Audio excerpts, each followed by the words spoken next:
student, welcome back here. I hope all are well.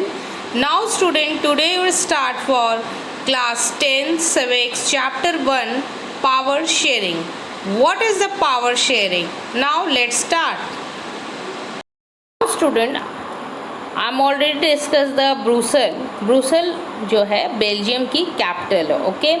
और आपने देखा कि 59% डच स्पीकिंग है और वहाँ पर मेजॉरिटी किसकी थी? Dutch speaking. बट आप ब्रुसेल में देख रहे हैं माइनॉरिटी दिख रही है 20% और फ्रेंच स्पीकिंग की मेजॉरिटी दिख रही है 80%। और यहाँ पर आप रेड से देख सकते हैं 80% शो हो रहा है फ्रेंच स्पीकिंग एंड 20% हो रहा है डच स्पीकिंग। अब तो ये रीज़न और ये टेंशन जो है बेल्जियम में बढ़ती ही जा रही थी, ओके। ये स्टोरी अब हमारी स्टार्ट हो रही है स्टूडेंट। और इस स्टोरी में यही प्रॉब्लम आ रही थी कि जो French community was very relatively rich and powerful than the Dutch community, okay. जो फ्रेंच कम्युनिटी के लोग थे बहुत ही रिच और पावरफुल थे और इस तरीके से जो डच कम्युनिटी आपको ब्रुसेल में बहुत ही मेजॉरिटी आपको वहाँ दिख रही थी बेल्जियम में, बट अब वही वहाँ कैपिटल में आके मिनॉरिटी में हो गई। इट मीन्स कि स्टूडेंट कि आई एम ऑलरेडी डिस्कस कि 59% Dutch speaking Belgium and Brussels 20% Dutch speaking. तो लेट्स सी कि स्टूडेंट की Dutch community was in majority in the whole country for Belgium but minority in the capital Brussels. और ये reason ये tension Belgium में increase हो रही थी और इसके लिए क्या स्टेप उठाया ये आप देखिए। नाउ सी,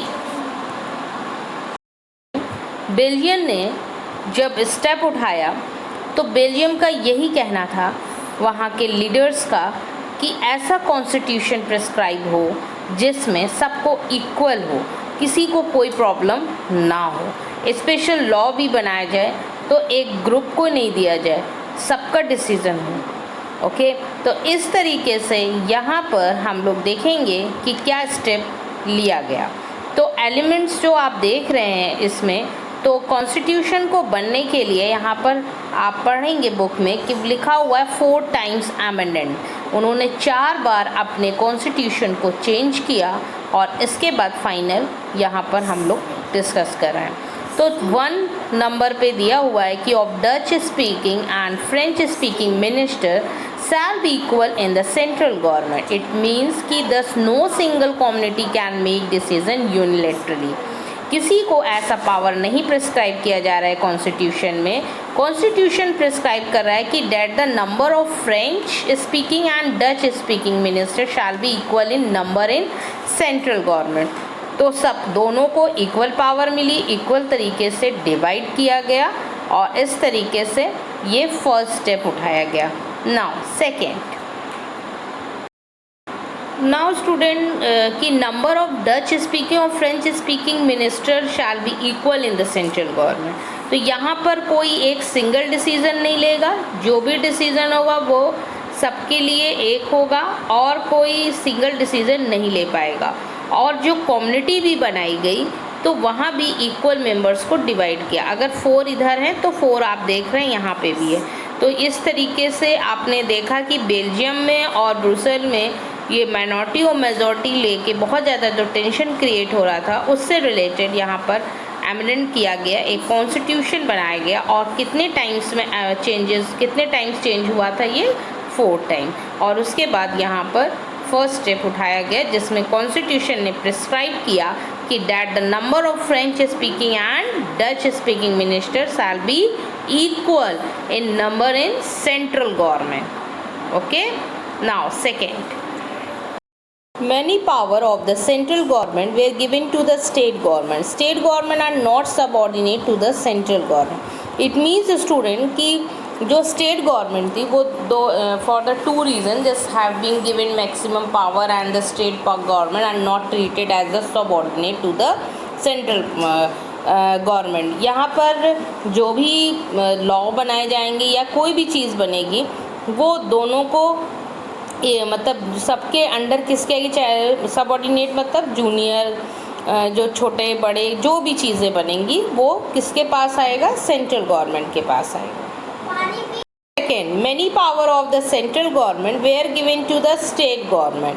तो state government are not subordinate to the central government. It means कि जो कॉन्सेप्ट था हमारे यहाँ इंडिया में वो फेडरल गवर्नमेंट का था.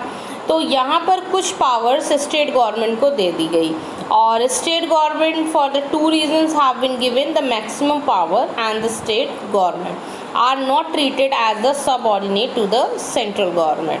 तो सबऑर्डिनेट का मतलब होता है स्टूडेंट कि जो छोटे बड़े जूनियर्स में उन सारी चीज़ों को state government are not subordinate to the central government. तो इस तरीके से जो कॉन्सेप्ट लिया गया कि जो स्पेशल लॉज बनाए जाएंगे जो रिक्वायर्ड में थे, ज़रूरत थे, वो सपोर्ट तो करेंगे बोथ द ग्रुप, मतलब चाहे वो स्टेट हो चाहे सेंट्रल हो, लेकिन एक ही ग्रुप में डिसीजन जो लेगा वो इंडिविजुअल या ब्रुसेल नहीं ले सकता था और ना बेल्जियम ले सकता था. Can not take decision only one, मतलब डिसीजन होगा तो दोनों का होगा. तो इसी तरीके से सेंट्रल और स्टेट में भी कुछ पावर्स को डिवाइड कर दिया गया था. Okay, now next, Brussels has a separate government in which both the communities has a equal representation. But means कि equal representation in Brussels in the new arrangement. एक तरीके से नया अरेंजमेंट लाया गया, नया अमेंडमेंट किया गया कि Brussels the capital city of Belgium. Are you know that student कि Brussels has the capital city of Belgium. तो has given the equal representation to both the French and Dutch speaking people. तो दोनों को equal representation किया गया, French speaking को भी and Dutch speaking. Now next, कि कम्युनिटी गवर्नमेंट कैसे बनी. तो द बेल्जियन मॉडल इंट्रोड्यूस की a new concept of third kind of government. First, community government. तो this is the government is elected by the people belonging to one language. Community government.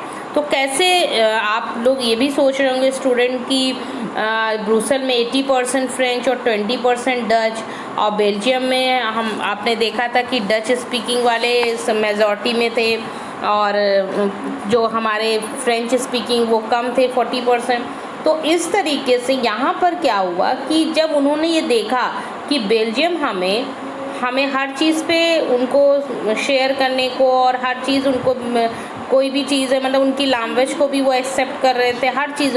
तो यहाँ पर Brussels ने भी इस चीज़ को सोचा कि जब वो कम होने पर भी हम लोग को और वहाँ पर हमें उसी तरीके से मान और सम्मान मिल रहा है, तो इसी तरह से ब्रुसेल ने भी बेल्जियम को अपनाया. मतलब कि French speaking people accepted equal representation.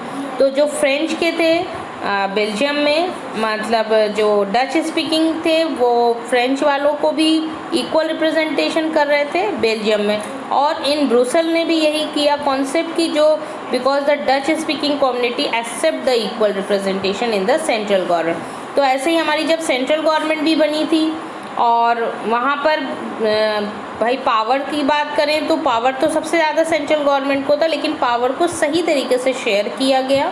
और इस तरीके से इंडिया में हमारी जो ऑर्गन्स हैं वो अभी मैंने डिस्कस किया था आपके साथ कि लेजिस्लेटिव, एग्जीक्यूटिव एंड जुडिशरी. तो यहाँ पर हम जो लेवल बताएंगे वो हमारा सेंट्रल, स्टेट और लोकल, इस तरीके से हमारी गवर्नमेंट्स वर्क करती है. तो यहाँ पर आपने ये देखा कि जो कम्युनिटी हमारी गवर्नमेंट बनी वो क्या मतलब ज़्यादा कॉम्प्लिकेटेड भी नहीं हुआ और इस तरीके से सबने एक दूसरे के बारे में यूज़फुल तरीके से एक सिस्टम लाया और जो चीज़ कन्फ्लिक्ट होनी थी वो कन्फ्लिक्ट नहीं हुई और आपस में ही सॉल्व हो गई.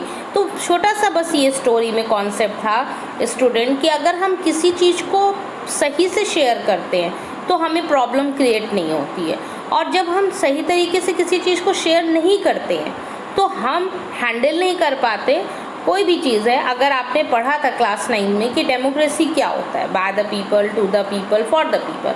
तो एक अवेयरनेस की बात हम करें कि जब हम किसी चीज़ को लेके अवेयर होते हैं और हैंडल अच्छे से करते हैं और अपनी चीज़ को रिस्पॉन्सिबिलिटी रखते हैं, क्योंकि पावर शेयरिंग मीन्स ही होता है कि sharing of responsibility and power by the different जो ऑर्गन्स हैं हमारे, different organs of the government. तो इसीलिए जो ऑर्गन्स ही बनाए गए हैं कि पावर को सही तरीके से शेयर करना आना चाहिए. तो यहाँ पर हमने ये देखा, इस स्टोरी से ये समझ में आता है कि पावर की शेयरिंग क्यों important, why is power sharing is desirable. तो पावर शेयरिंग इसलिए डिज़ायरेबल है क्योंकि पावर को अगर हम सही तरीके से यूज़ नहीं करते, जैसे कि ब्रुसेल और बेल्जियम ने नहीं किया होता, तो आगे वाली स्टोरी अभी हम आपसे शेयर करेंगे श्रीलंका की और तमिल की, तो वहाँ पर कन्फ्लिक्ट हुआ। तो यही है कि पावर को सही तरीके से शेयर किसने किया है स्टूडेंट, बेल्जियम एंड ब्रुसेल ने। और पावर शेयरिंग जो है, why is power sharing desirable student, कि तो power sharing is desirable for various consent reason. जो आपने बहुत सारे कंसेंट होते हैं, तो मेनली यही होता है कि पावर को शेयर करने का मेन कॉन्सेप्ट होता है कि जब आप किसी चीज़ को स्टेबल रखना चाहते हैं और आपसे किसी चीज़ आपसी में किसी से कन्फ्लिक्ट ना हो और पावर भी आपको ईज़िली सब एक दूसरे के शेयर कर लें, तो इसलिए हम अकाउंटेबल हों, अपनी रिस्पॉन्सिबिलिटी भी रख सकें, तो इसलिए पावर को शेयर करना बहुत अच्छे से किसने किया था, बेल्जियम एंड ब्रुसेल ने। तो मैंने इतनी चीज़ें एक्सप्लेन की है, बट नेक्स्ट क्लास में हम लोग जब मिलेंगे तो वहाँ पर स्टूडेंट हम डिस्कस करेंगे श्रीलंका की स्टोरी। तो आप ये आज इस चैप्टर में आपने ये पढ़ा कि कैसे हम पावर को शेयर करते हैं और किस तरीके से पावर में शेयरिंग में बहुत सारी आपने देखा कि बेल्जियम के लीडर्स ने कितना वर्क किया और डिफरेंट इनोवेटिव किया, क्योंकि वर्क करने के लिए आपने देखा कि आफ्टर जब 4 टाइम्स के बाद ये एबडेंट हुआ था, क्योंकि मैंने क्लास में आपको अभी डिस्कस भी किया कि जो कॉन्स्टिट्यूशन बना है कि after the 4 amendment in the constitution the Belgium leader to work out of very different and innovative power sharing arrangement known as the Belgium model. तो बेल्जियम का जो मॉडल बना वो 4 तरीके से बना। जैसे फर्स्टली हम शॉर्ट में डिस्कस करें कि equal distribution of seat milli.